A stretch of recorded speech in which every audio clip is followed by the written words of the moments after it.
Ano po to?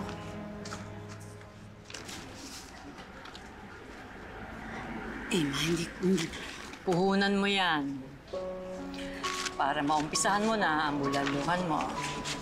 Sana pagbalik ko, matikman ko ulit ang masarap mong bulalo, ha? At sana, natupad mo na rin ang pangarap mo. Salamat, Ma. Habang buhay ko pong tatanawin na utang na loob to sa inyo.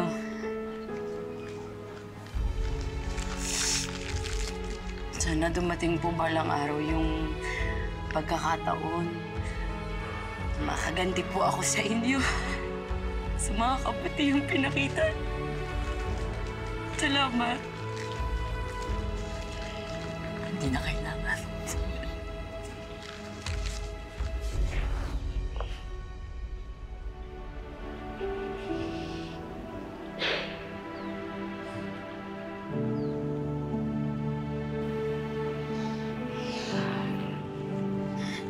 Salamat po.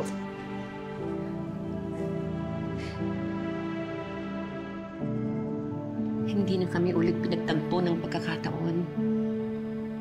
Pinagtagpo tayo para sa'yo ko bayaran ng utang na loob ko sa kanya. Ang kwento po sa akin ng daddy ko, nagpagamot daw po si Lola Rosario sa ibang bansa. Tapos po, nung umuwi siya dito sa Pinas, sa kanya po ipinatayo yung Manor Restaurant.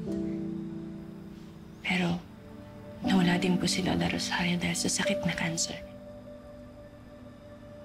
Pinabalik ko lang sa'yo ang lahat na nararapat sa inyo ng lola mo.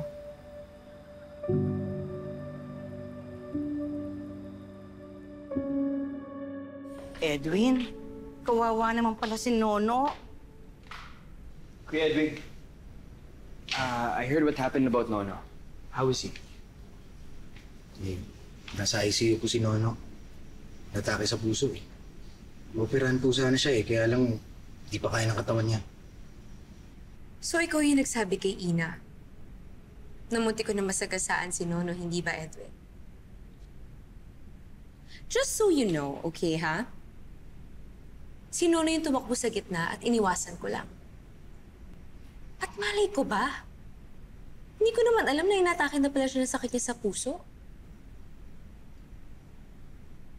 Ayoko nang marinig na pinag-uusapan niyo to, ha? At sinasabi niyo to kay Lola. Dahil kayo ang mananagot sa akin. Lalo na't wala naman kayong concrete evidence. Okay?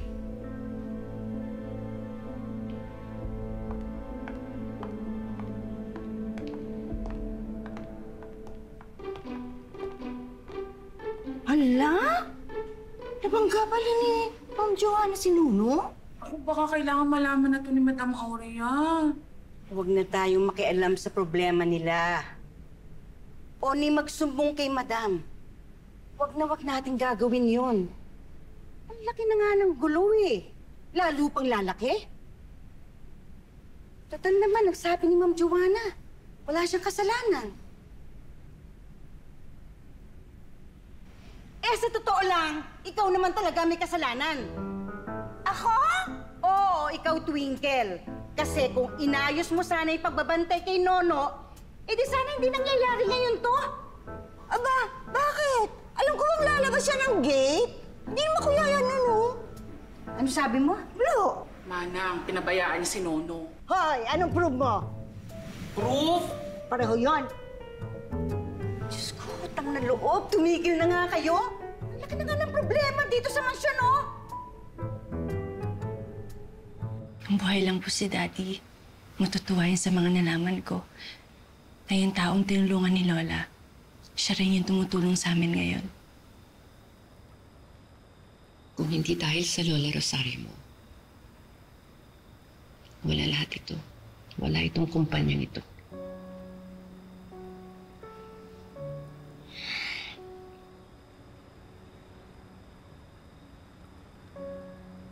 Sa dami ng problema ng kumpanya, nanganganib na mapunta sa wala ang lahat ng tulong ng lola mo. Ina, huwag mo sanang hayaang mangyari yun. This is your legacy.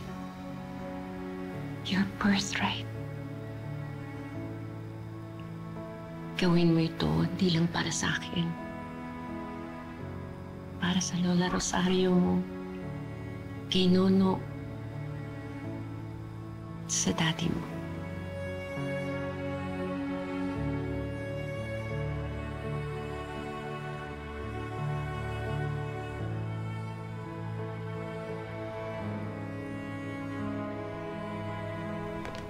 So, Lani, ano ng plano ni Johan at ni Johanna? Sinugod si Joanna ng pamilya ng mga biktima nang hihingi ng pera. Anong ginawa niyo? I don't know. Until now, hindi pa sila nag-update kung anong reaction ni Madam Aurea.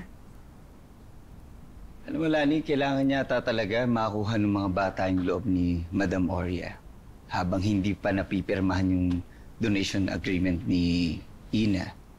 Dahil kasi pag nagkataon na, isipin mo, yung De La Costa Food Court, mapupunta na kay Ina yun.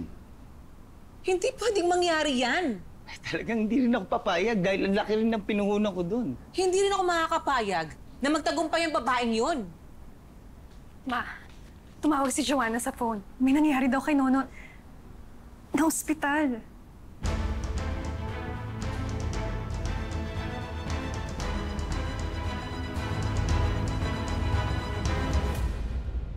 Nono, magpalakas ka ha?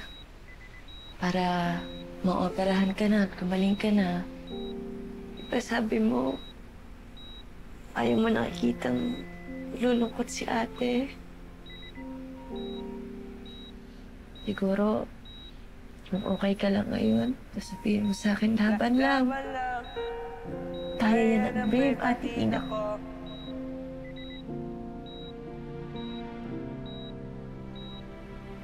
Kung maririnig ko lang yan ngayon, mas lalong lalakas sa loob ko.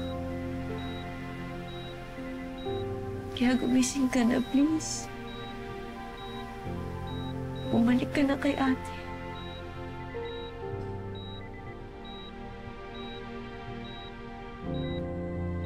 Hindi ko po kayo iiwan sa laban na to. Kung ito lang po yung natatanging paraan para maisalba lahat ng pinaghirapan niyo, gagawin ko po. What do you mean? Has she finally realized na sa amin dapat napunta yung company? Dahil kinancel ng disinheritance. Kayo na ulit ang tagapagmana at hindi yung inang yun. Seems, i-announce ni Madam Aurea na kina Joanna at Yuan na ang shares ng kumpanya.